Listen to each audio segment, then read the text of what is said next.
Okay, I'm going to open up the waiting room.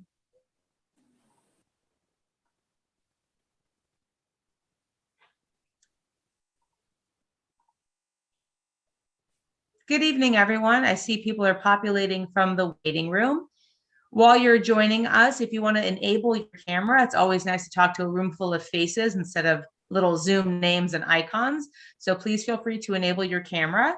We're going to get started in just a moment when the last few people connect.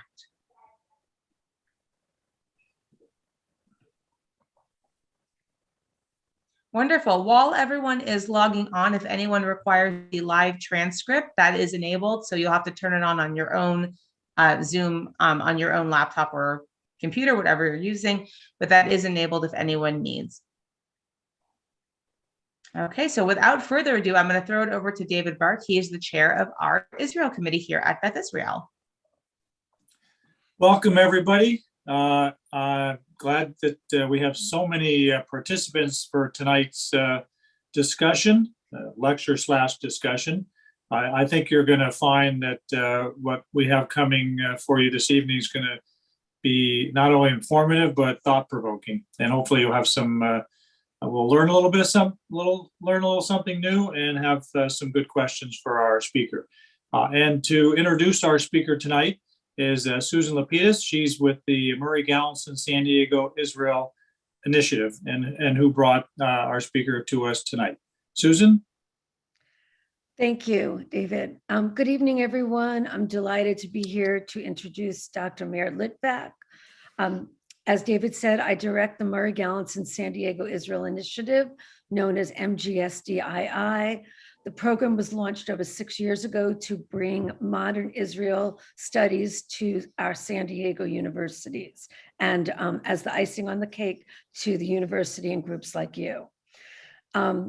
Our goal is to bring modern Israel through many disciplines to the universities. So we bring in professors from history, from film, from sustainability, engineering, the environment, social innovation, so that students can could learn about the state beyond the little sound bites and what they might hear from protests or innuendo or that kind of thing.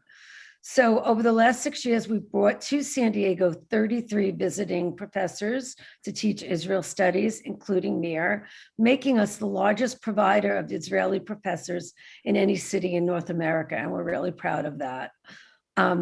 Meir serves as a professor at the Department of Middle Eastern History and a senior research associate at the Alliance Center for Iranian Studies at Tel Aviv University in Israel. His research focuses on modern Islamic movements, Arab perceptions of the Holocaust, and Palestinian collective memory and national identity. He received his doctorate from Harvard University in 1991. We have been so fortunate to have him as a visiting professor this past semester, teaching Middle East and Israeli history at San Diego State University. I know he's made a huge impression, and we are very grateful to him. So thank you, Meir, and I'll let you take it from here. Okay. Thank you very much. Thank you all for taking the time to listen to me. I will, with your permission, I will put a very simple, primitive PowerPoint presentation to make my statements clearer. Let me start by saying few things about myself so that you will understand my point of view, okay? I'm an Israeli and I'm a Zionist. That is, I believe that the Jewish people have a right to a state of their own in our historical homeland, and it has to be a state of the Jewish people, okay? At the same time, that is, I want Israel to be a state of the Jewish people, but also a democratic state as much as possible. This is one thing. Another important point, which I want to stress, is that I believe that politics and diplomacy and the way states run their affairs are not the art of the desirable, but the art of the possible. That is, very often, and especially in the Middle East, countries do not face the dilemma between good and bad choices. Too often, unfortunately, we face dilemmas between bad options and even worse options. I know it sounds very much un-American, but we're in the Middle East, we're not in North America. Okay, so, and it's important to the way I will try to analyze and explain Israel's options vis-a-vis the Palestinians at present or in the near future. Now, Israel today is facing, I would say, three major options in its attitude or policy or direction which it goes with the Palestinians. One is continuing the present situation, the way things are now. This other option is a two-state solution, ideally with peace, or I would say even without a peace agreement, something less than peace. Or the third option, which is a one-state solution. I think these are the three options we are facing. I don't know of any other viable, serious option. Now, most Israelis, I would say, have become in love with the status quo. I would say even after Israel is in many ways is a status quo state, that it is a state that wants to preserve its gains and prefers the present over the unknown future. Now, ostensibly, the status quo today is ideal from Israel's point of view, because ostensibly, or on its face, our position vis-a-vis the Palestinians and the Arab world has never been better since 1948. That is, the Palestinian national movement today is at a low point. They are undergoing their worst crisis since 1948, particularly the split between Gaza and the West Bank, which many Palestinians describe as their second catastrophe. Also, the weakness of the Palestinian Authority. And I would say that the split between Gaza and the West Bank, as long as it continues, or the longer it continues, it becomes a permanent feature.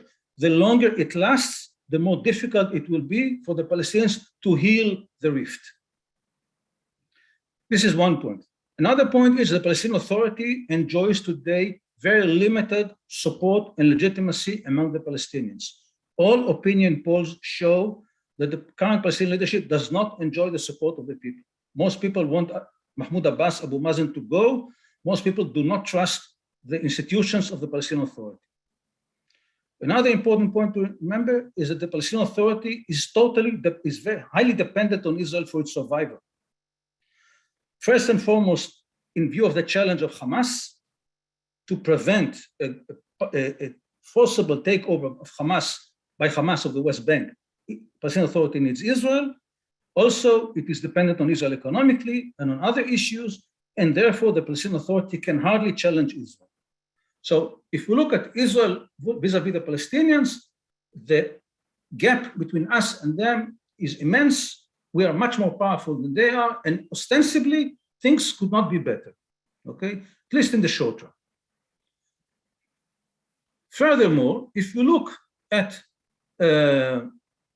developments in Palestinian society, the two economies, the Palestinian economy and the Israeli economy, are increasingly interlinked. Also, we see an important phenomenon among young Palestinians, many young Palestinians, is that you can see certain despair from politics. People become more interested in improving their way of life. If you look at the nightlife in Ramallah, pre-COVID, there were very active nightlife. There is a talk about the rise of a new generation, which in Arabic is called maslahji, that is people who care about their own selfish interest. Now, there are occasional clashes between Israel and Palestinians. You can say almost every week, but they are manageable and they are not mass phenomena. Hamas, which rules Gaza, does pose a major security problem to Israel, but not a strategic threat. It does not threaten Israel's existence. It's not an existential threat. Hezbollah in Lebanon poses a different kind of threat, but this is a different story. More so, Israel in recent years found ways to neutralize many of Hamas, I would say, most effective means to harm us. We have developed the Iron Dome against Hamas rockets. We have built a very effective underground wall that now surrounds Gaza and prevents the Palestinians from building tunnels from which to enter Israel and, let's say, carry out operations inside Israel. Hamas squandered many millions of dollars given to it as international aid to rebuild houses. Instead of building houses, they used this concrete and iron to build underground tunnels to reach into Israel. We stopped it. We have the equipment to uncover these tunnels and also to block them. Suicide bombers, which had killed more than 1,000 Israelis in the early 2000s, it is no longer a viable option because of Israel's activity in the West Bank. So we have been able to contain Hamas. Now, the situation between Gaza and Israel is fragile. Gaza is, I would say, is a volcano that may erupt anytime. The socioeconomic situation in Gaza is bad. It will worsen. But again, right now it is manageable. Now, if you look outside our small arena, if you look at Israel and the Arab world, and for many years, for decades, Palestinian strategy was based on their ability to disrupt any agreement between Israel and Arab countries, either by provoking violence. Most people don't remember, but when shortly after Anwar Sadat came to Israel in 1978, Fatah, Arafat's organization, carried out the worst terrorist attack in Israel. They hijacked a bus and killed 40 passengers on a Saturday, 1978, in order to foil Sadat's initiative. They failed. They tried other means, either they believed that they could foil any agreement between Israel and Arab states, or at least appeal to Arab public opinion to limit such agreements to the minimum. This strategy has failed for the Palestinians. Today, Israel has peace agreement with Egypt, Jordan, the United Arab Emirates, and Bahrain. There are important security cooperation activities between us and the Jordanians, between us and the Egyptians. There are also semi-secret or semi-open links between Israel and Saudi Arabia, Israel and the Sudan, and we have working relations with Qatar. Today, Israeli exports to Arab countries exceed $3 billion annually. And it is probably will increase thanks to new deals signed with the Emirates and Dubai and even Morocco very recently. Now, so this is one. Now, another point of continuing the status quo is the idea that is raised by some Israeli politicians, especially former Prime Minister Netanyahu, of what they call the economic peace. We will not be able to reach full formal peace agreement, but we can achieve economic peace, in which means economic cooperation between the two peoples that will improve the status of the standard of life of everyone, and that will bring about, if not formal peace, it will bring about coexistence, cooperation, etc. It sounds nice on paper, but in the long run, it will not work. It is, I would say, more buying time than actual achieving solution. Most people in the world, including the Palestinians, do not agree to forego their national aspirations in return for economic welfare. It never worked anywhere in the world. It does not work with the Palestinians. In the West Bank, in Gaza, what Israel is doing now, it is enables Qatar to channel funds to Gaza, I would say to prevent an explosion, but this is very much, we are buying time. And in a way, we're enabling Hamas to spend its money on weaponry instead of on its people. So again, in my view, in the long run, this is not a solution. Now, if it is so good, the situation which I described so far, why it is, in my view, it is bad. Okay? And the current situation is based on several flawed hypotheses. One is that this situation is static. That is, the way things are, the way things will continue. This is wrong. History is never static. history is always dynamic, things always change, and we have seen it. The West Bank that we conquered in 1967 does not exist anymore. The West Bank today is very different from what it had been 20 years ago, 40 years ago, and 50 years ago. One thing, more important, we are not in a status quo. The current situation, we are in a dynamic process that, in my view, and not only my view, but in view of many others, some support it, some fear it, is leading us toward what we call a one-state solution. That is that eventually the Palestinians, there will be a state of Palestinians and Israelis, one state in which all Palestinians and all Israelis will be citizens. Okay. I will explain later why I think this is a bad option. In addition, the current situation is ostensibly good, but again, under the current situation, on the current process, Israel is losing the support of Jews, especially in the United States. And I don't have to tell you, but we are losing the support of the younger generation of Jewish Americans, which is a strategic threat to Israel's long-term existence. We cannot afford to alienate the Jewish community in the United States.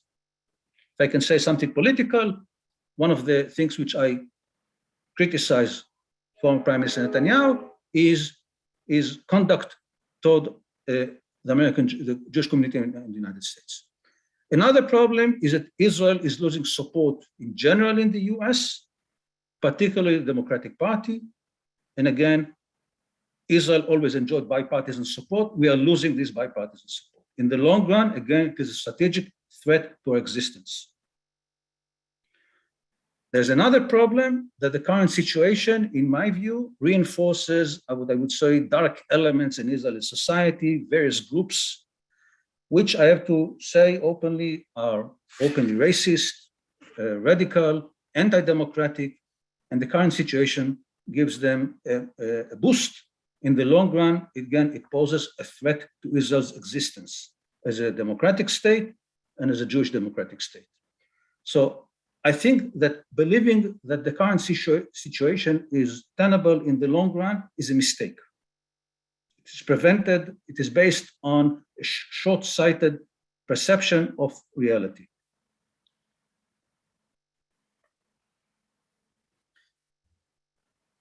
I want to move to the idea of a two-state solution. I want to remind us that the idea of two-state solution goes back to 1937. Already in 1937, following the outbreak of what was then can be called the Arab Rebellion, the British Peel Commission that was established to study the situation reached the conclusion that the level of animosity and hostility between the two communities living in mandatory Palestine, Eretz Israel, is too high, 1937, for the two communities to continue to live in one state. And already in 1937, it proposed the establishment of a tiny, tiny Jewish state. Okay? And it argued that the Jews were ready for statehood, the Arabs were not ready for statehood, and therefore it proposed that the Arab parts of Palestine would be united with Transjordan. The same idea of partition, again, as the only viable solution, was proposed once again in 1947 with the UN partition plan. Let me remind all of us that the Zionist movement accepted at that time both proposals. In 1937, it disagreed with the borders proposed to the Jewish state, but it accepted the principle of partition. In 1947, the Zionist movement worked very hardly to make sure that the UN would vote for partition. Partition was the Zionist strategy from 1942 to 1947. Tragically for the Palestinians, and also to us in large extent, they rejected both in 1937 and 1947 the idea of partition. By the way, they also rejected it in 1978 and to a very large degree, many of them later. Still, this was perceived already in the past as the only viable solution. Now, what what would be the benefits of a two-state solution? For the Palestinians, it would free them from Israeli control. I am an Israeli, I believe in our security needs, but I also accept the idea that, of course, for Palestinians, being ruled by Israelis is not a great pleasure. Right? They would certainly prefer to be ruled by their own people, not by us. Equally important, as a selfish Israel, a two-state solution will enable us, Israel, to maintain a Jewish majority in our country and remain a democratic state. It will also enhance our international legitimacy. Most of the world today recognizes the 1967 borders as Israel's borders with minor modification. If we accept a two-state solution, the challenges against the very legitimacy of a Jewish state will become much more difficult, such that challenges will be much more difficult to make them. It will also enable us to mend fences with the majority of the Jewish community in America, again, which is very important. Also very important, most Arab states today, most Muslim states today accept Israel in the 1967 borders. Again, either publicly, those countries we have agreements with, or not so much in public, okay? When Yitzhak Rabin, the late Yitzhak Rabin, after signing the Oslo Accords, visited Indonesia, the largest Muslim country in the world, he was hosted by the Indonesian president, who accepted Israel's legitimacy in this regard, okay? Ehud Barak shook hands with the then Algerian president in 2000. So Arab world accepts Israel today as a fact. They may not like it, but they accept it. If we have a two-state solution, most Arab states today will accept Israel as a member of the Middle East. Now, another very important point from a selfish Israeli point of view, it will enable us to focus more on our domestic problems. I have to say it, and again, I know it's very political. Israel squandered billions of dollars on building settlements in the West Bank, in diverting it from, in my view, much more pressing social needs. Equally bad, the debate over the future of the territories of the West Bank, of Yehuda v'Shomron, of whatever name you want to call it, has polarized Israeli society since 1967, and it has dominated our political life. It has dominated other aspects of our life, almost every other aspect of our life. Let me give you one example, okay? 2 years ago, a prominent radio broadcaster in Israel spoke about global warming. And he said, global warming sounds leftist to me. Therefore, I'm against the idea of global warming. That is, because people who support the Palestinian state believe in global warming, I'm against global warming. Okay? That is, it has become to dominate other aspects of our life, which are crucial to our life in Israel.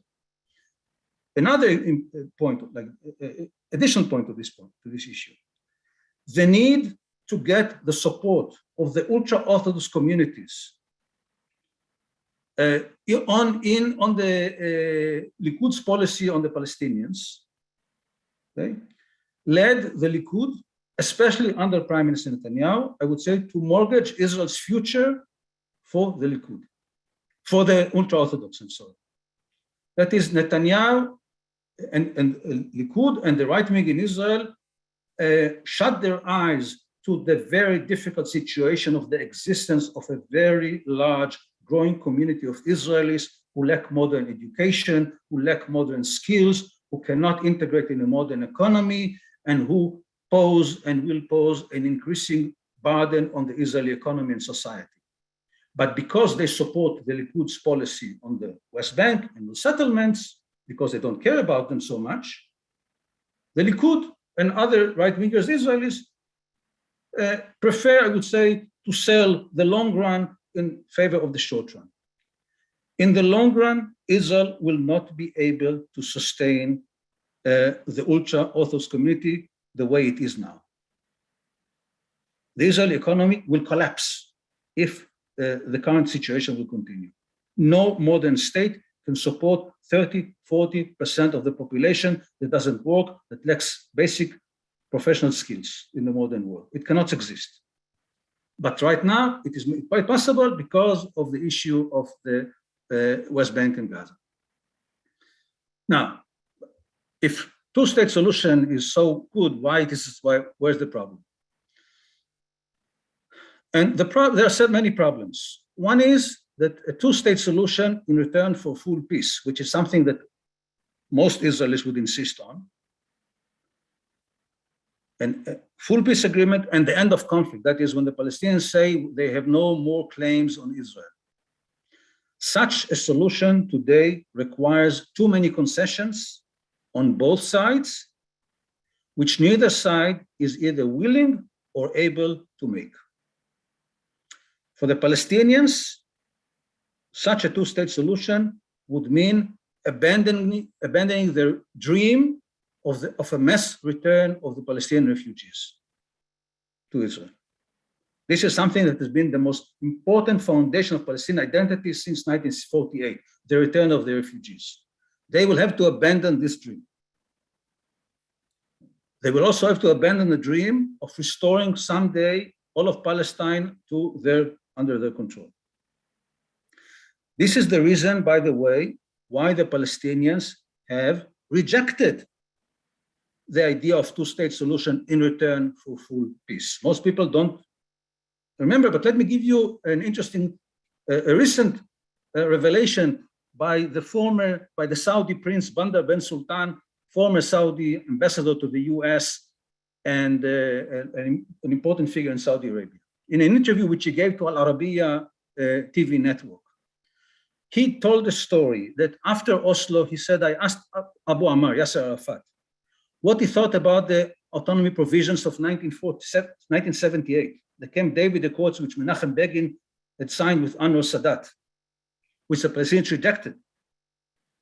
And then, he says, Arafat said to me, Bandar, the Camp David autonomy provisions were 10 times better than the Oslo Accords.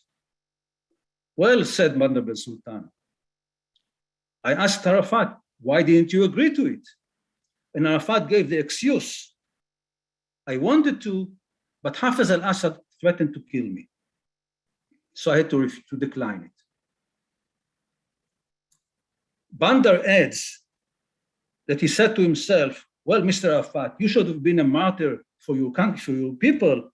And if you had accepted the Camp David, 1978 Camp David Accords, thousands of Palestinian and Israeli lives would have been saved. You have given preference to your selfish needs over the good of your people. This is what Bandar bin Sultan says, not me, an Israeli. Okay. Many people also do not remember that Yasser Arafat did not accept President Clinton's plan in 2001, which gave the Palestinians practically 100% of the West Bank with minor modifications. And again, Bandar, who had tried to convince Arafat at the time to accept Clinton's plan, said later, it was the rejection of the Clinton plan was a tragic mistake, a crime by the Palestinian leadership. If I move forward later, Mahmoud Abbas, the president of the Palestinian Authority who succeeded Arafat, was given an offer by then Israeli Prime Minister Ehud Olmert, again, to get practically 100% of the West Bank, plus a limited return of 25,000 refugees. Mahmoud Abbas said, I will think about it. He never came back to Olmert. When Saib Erekat, the Palestinian negotiator with Israel, was asked in an interview again to an Arab TV, why did Abbas decline Olmert's offer? Erekat was very candid. He said, in Camp David, Ehud Barak gave us 90% of the West Bank. Olmert gave us 100%. Why should we accept it? If we can wait and we will get more. So here we have at least 3 examples where the Palestinians rejected a two-state solution which requires, again, full peace agreement with Israel. There are also other problems facing two-state solution. Hamas and Islamic Jihad reject a two-state solution. They demand the elimination of Israel and the liberation of all of Palestine. Let's say that somehow they accept it. Let's say we have a two-state solution. It will not end the conflict. Even if you will have two states, a future Palestinian state will have only 22.5% of mandatory Palestine or mandatory Eretz Israel. Israel will have 77.5%. A Palestinian state alongside Israel will be a poor, miserable state existing alongside a much stronger, more prosperous Israel. In other words, a Palestinian state alongside Israel will not solve Palestinian frustration, anger, and bitterness over the loss of their homeland, and the dream of going back to the lost homeland will always remain.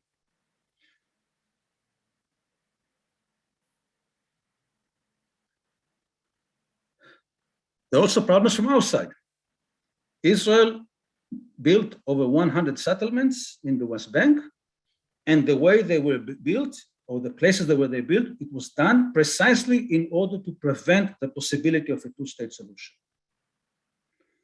It will be extremely difficult to remove today close to, this is the largest number, it may be much less, 500,000 Israelis in case of a full agreement with the Palestinians.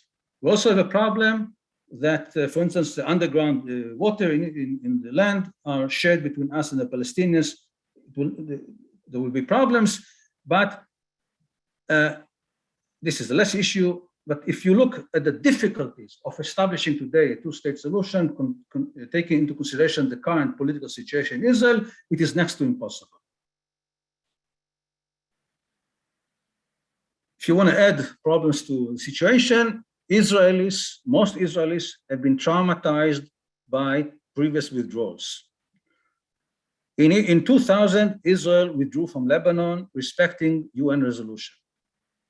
We did not get peace and quiet with Lebanon. What we got instead was the 2006 war.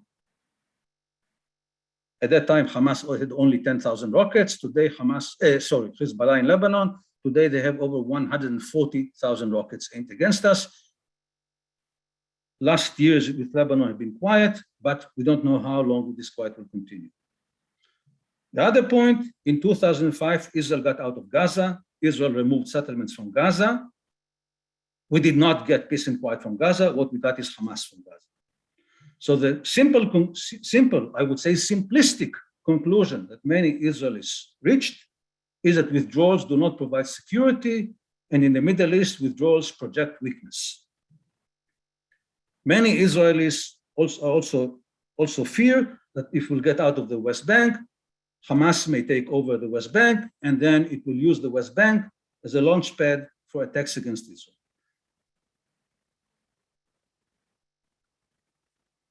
Finally, today, most Palestinians no longer support a two-state solution for the reasons I mentioned, plus many others. And again, many Israelis reject it as too risky.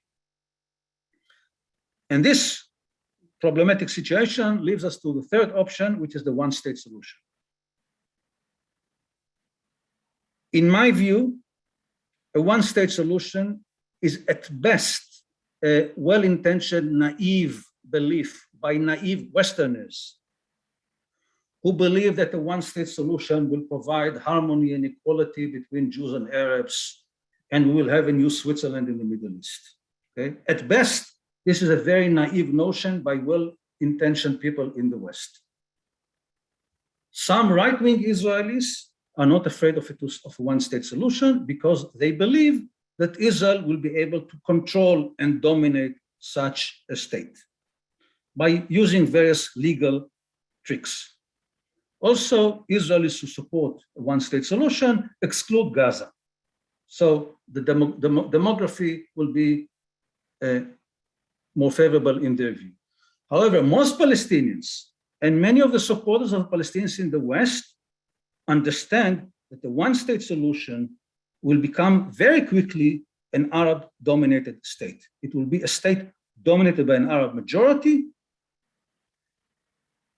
in which, at best, the Jews will be a discriminate against minority, at best, at worst, persecuted, if not worse, minority, if Hamas gets over. There's also another problem. If you look at the world, Switzerland excluded, Switzerland is the exception, it's not the rule. Binational, multinational states have failed historically all over the world.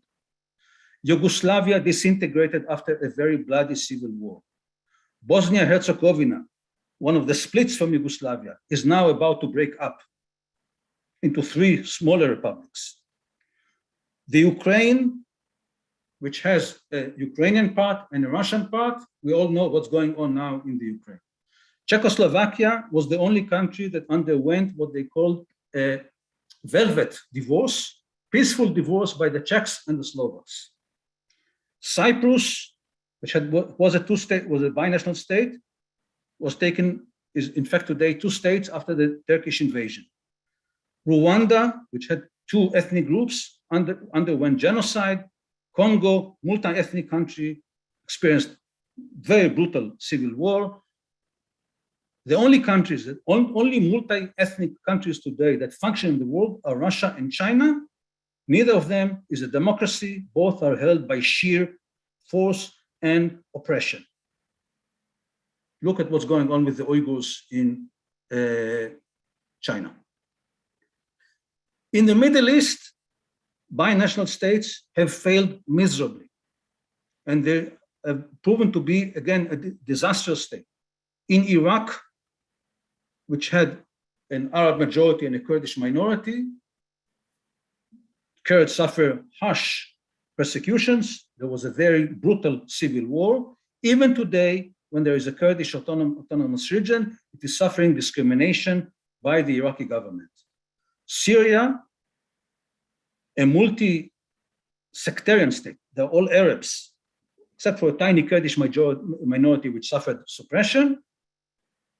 Multi-sectarian state like Syria had a brutal civil war with 500,000 people getting killed.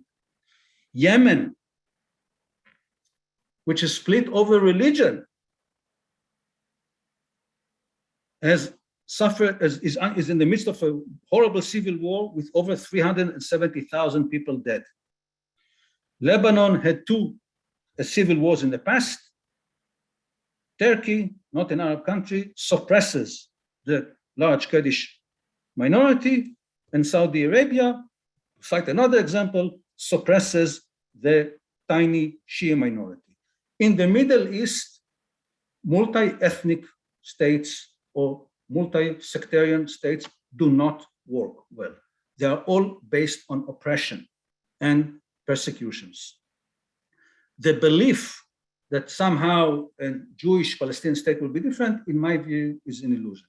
Even worse, the Middle East today is a very intolerant place. Christian Arabs are leaving the Middle East in droves. There's mass emigration of Christians from Syria and from Iraq and from Lebanon. There are more Maronites today outside Lebanon than inside Lebanon. Even the Copts, who are a large minority, again, suffer from discrimination. Ironically, the only Christian community in the Middle East that has increased its numbers in past 40 years is in Israel. So if we see all of these problems in the Arab world, can anyone seriously believe that two different people who have 2 different religions, 2 different languages, 2 different cultures, whose collective memory is completely opposed to each other? For us, Zionism is our identity. For them, it is their enemy. 2 peoples whose national identity has been shaped largely in opposition to the other. Mostly Palestinians' identity was shaped very much in opposition to Zionism. Can anyone seriously believe that such 2 peoples with so many differences between them, they can live peacefully and harmoniously in one country, in one state? In my view, it is a total illusion. Furthermore, if you look at the animosity between Hamas and the PLO today, we can see how difficult it is to achieve harmony among Palestinians. And I can give you many stories about the difference between Gaza and the West Bank. So in my view, a one-state solution, at best, is an unsubstantiated illusion. At worst, it is a sinister ploy to eliminate Israel as a Jewish state. Let's say that we have such a state. Let's say that I'm totally wrong. Many Israelis agree that under such a state, all those Israelis who can get out of the country, that is the educated, the skilled, will flee the country. Now, again, to give an example, do you think that these people, these are the most extremist settlers in the West Bank, and these people, Hamas, can they live harmoniously in one country? I doubt it, I have to say. Now, one major mistake that underlines many of the assumptions on the solutions to the Middle East is that we should and can aspire for full and comprehensive peace in the Middle East. Most people forget that many Arab states do not have full harmonious peace with each other. In fact, there is a tremendous hostility between various Arab states. Just look at Saudi relations with Iraq and with Qatar and Syria. Look at the old conflict, which has renewed again between Morocco and Algeria. The dream that we can and should aspire for full comprehensive peace, again, in my view, is an illusion. I mean here, the Americans and the Israelis have been for many years captives of a false paradigm about the necessity of a full comprehensive peace. Let me be critical at the United States. I think there is something which may be very noble in American culture, the belief that almost all problems have solutions. You only have to work hard until you reach the right solution. This is a very much an American, I would say, belief.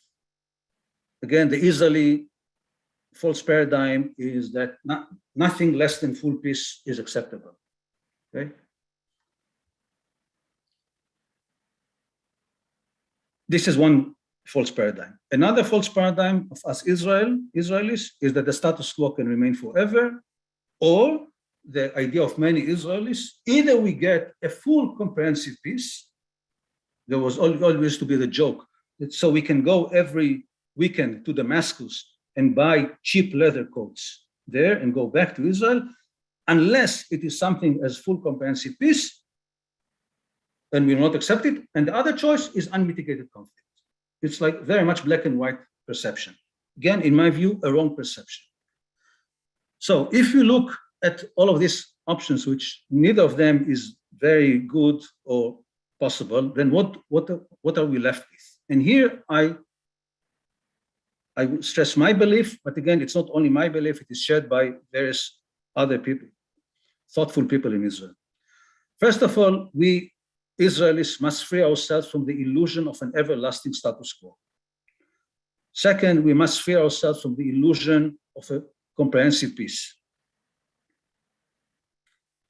Now, at the same time, we cannot remain hostages to Palestinian weakness or intransigence. That is, until they accept the kind of peace we want, nothing will happen.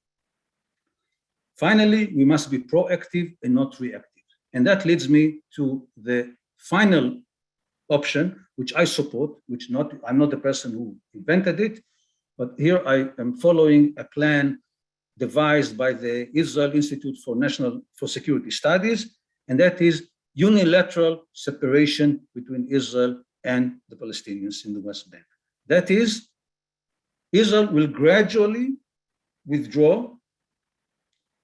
First, we'll remove some settlements which are very difficult to guard and are located in the worst places possible. There are such 3 very radical settlements right near the most radical city in the West Bank, in Nablus. So first step would be to remove some of the settlements, and the Israeli forces will establish themselves in various areas in the West Bank to maintain security for Israel. If that works, Israel will give up more territory, will enable the Palestinians to establish a state, which will not necessarily sign a full peace agreement with Israel. Such a solution does not mean going back to 67 borders immediately, does not mean, of course, Israel will determine the areas where it will withdraw, the lines it will establish, but it will relieve most Palestinians from the day-to-day burden of being ruled by Israelis.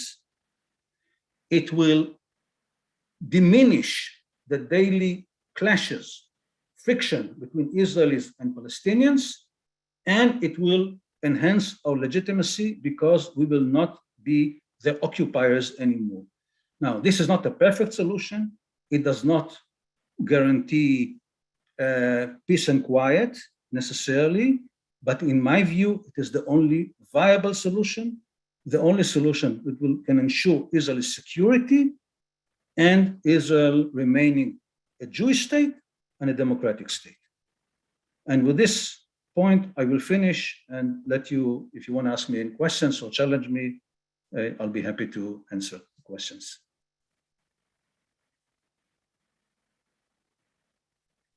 I see Bar Georgia has his hand up.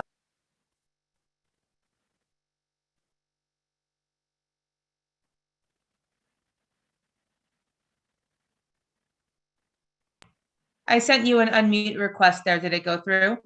Okay, is the idea of a three-state solution. Maybe a three-state solution may be the end result, but it would require that Israel will not control the West Bank. Maybe this is what will happen eventually. The Palestinians will fail to to unify the West Bank and Gaza. So but again, can I speak? Yes. Okay. I don't understand how this is not exactly the security problem for us, because when you leave, there's going to be a vacuum, and the vacuum is going to be Hamas, and that is something we cannot afford. I think personally, I've been here 40 years, but I'm very close to what's happening there. I think the situation there has never been better than today, and in America too. But you know, we are all pessimists because we're so decadent. Situation is very good. So I think that the current situation, where is the status quo, with listening and doing small steps, is probably the only solution. There is no solution. Thank you. Okay.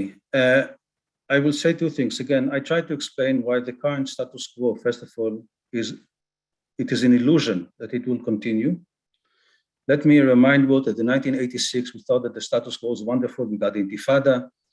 We thought that the status quo in Gaza was wonderful. We got Hamas. Things are changing all the time. Now, the plan of a unilateral movement does not say that Israel leaves the West Bank immediately, completely, and gives up all security arrangements. No, it speaks about gradual steps, which, if Israel's security will be at stake, Israel will be able to operate, but it will remove or eliminate many of the, I would say, again, daily frictions, and also the position that we are controlling their lives or occupying them. And again, we are not in a status quo. We are in a process that leads us to a one-state solution. People who don't see it, I think, do not see what is beyond the immediate future. We are in a process of one-state solution. Jason, I see you have a hand up. Thanks, Eileen. So pleasure to hear you again, Meyer. Always appreciate your insights. I guess I have kind of a two-part question. So one, over here, we often talk about how, the current working folks in Israel were raised under the Second Intifada, which was largely triggered a right-wing shift. So the left was in charge. They saw the Second Intifada once they turned down Barak and Omer, and then the right came to power. How do we not see the opposite happening now? I mean, we've had the war with Lebanon. We've had multiple attacks from Gaza. We have issues with, stabbings. Is the Israeli public feel the same way about the right and these ongoing attacks as they did about the left? Well, first of all, I admit that my view is not very popular in Israel today. Okay, it is the minority view right now. Second, stabbings are bad. Stabbings are not an existential threat. Okay, we have more people getting killed in car accidents every week than we have had in stabbings in the past 5 years. Let's face it, it's bad, but it's not an existential threat. Now, the major mistake of the Oslo Accords, which I, by the way, supported very much, was the belief that we can achieve, again, full, comprehensive, wonderful, harmonious peace. That's not going to happen. We are not talking about peace. We are talking about lessening or disentangling the conflict, okay? Which means that we will not have an harmonious, peaceful future. We'll have a problematic future. This is the Middle East, okay? You live in a rough neighborhood, but it is better than the other alternatives. Now, I saw someone put a chat that I'm proposing the status quo. No, the status quo, by the way, means that Israel continues to build in the settlements, okay? It means that Israel continues to, in my view, squander lots of money on the West Bank and Gaza instead of on more important things. Or the people who propose this plan speak something different, okay? You start by removing some of the more problematic settlements, okay?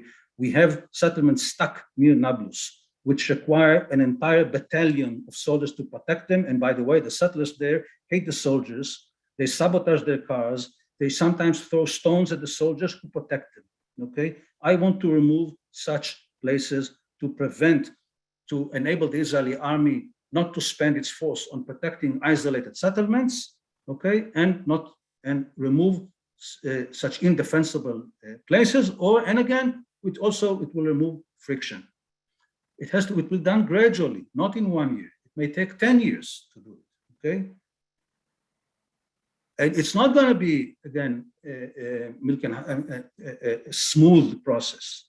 The mistake is that we are saying either we want a perfect solution, and if it's not perfect, we don't want anything. And this is a mistake because in the Middle East, there are no perfect solutions. There are no paradises. Forget about it. It's not going to happen in the Middle East. We have to face it. We live in a rough neighborhood. The question is, do you insist on getting into the worst spots in the rough neighborhood, or you try to separate yourself from the worst spots in these rough neighborhoods? There was a question here by Mary in the chat. Have any of the displaced Palestinians been compensated for their property? Displaced Palestinians, what, in 1948? Mary, do you want to clarify your question for us here? Yes, those that were originally displaced. There's always talk about the property that was taken from them, and I'm wondering what compensation was made for that. Which we mean, what, in 1948 or later? 1948, the issue of compensation of refugees was supposed to be part of the final settlement negotiations. Okay, let me also say that very few people remember, but 850,000 Jews left Arab countries and left their property in Arab countries, and they didn't get a penny for the property they lost. Israel always demanded that there will be, that if Palestinians are about to receive compensation, so should the Jews, something which the Arabs totally rejected. But again, there have been various plans to compensate Palestinian refugees. Because the negotiations failed, it never came into implementation. Thank you. Thank you, Mary. We have a few more minutes here before we close. I see Bargeorgi has one more question, and then we'll open it up if there's anyone who hasn't had a chance to ask yet.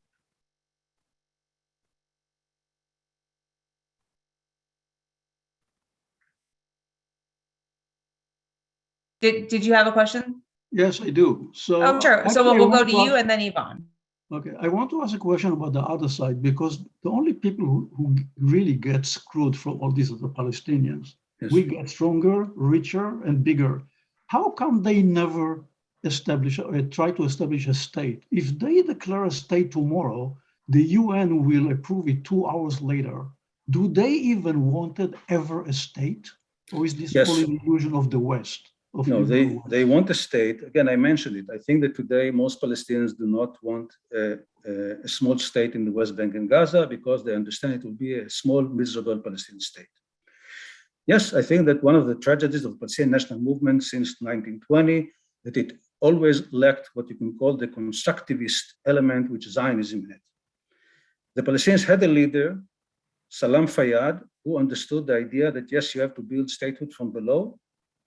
He was I would say, the smartest Palestinian leader in the 20th century or 21st century. Unfortunately, he was not popular.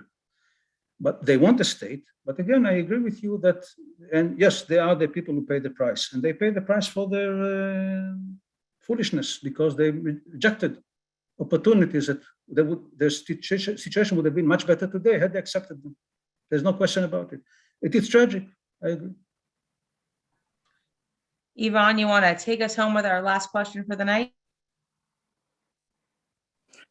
I agree with everything you've said. The democracy, the two states, the getting rid of the settlements. Although I think it's a little late for that.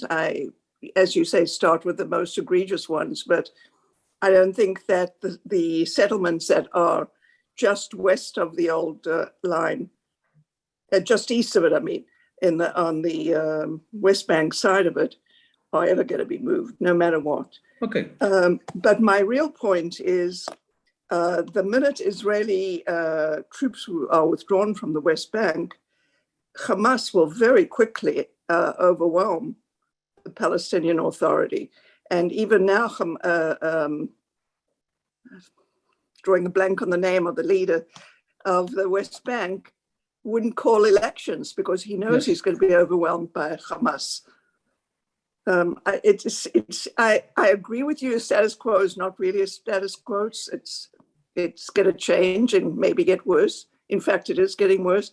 But if they didn't accept the peace agreement with Barack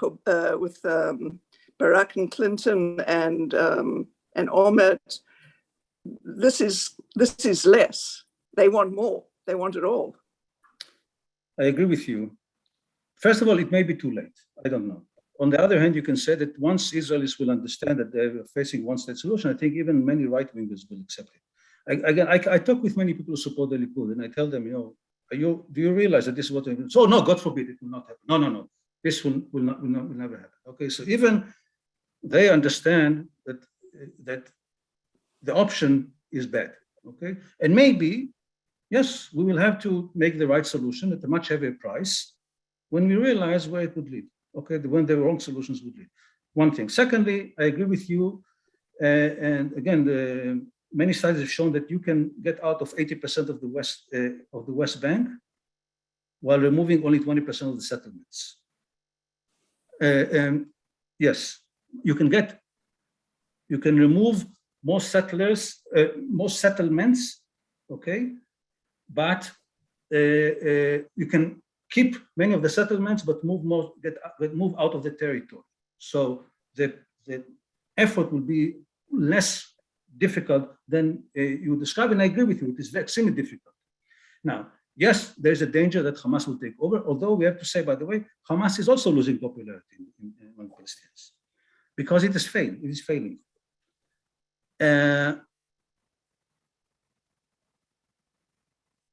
You can say that Israel, just as Israel prevented Hamas from taking over the West Bank, Israel can do it again if it will become essential. Again, there's a difference between military intervention and military occupation. But again, I agree with you. There's no perfect solution, okay?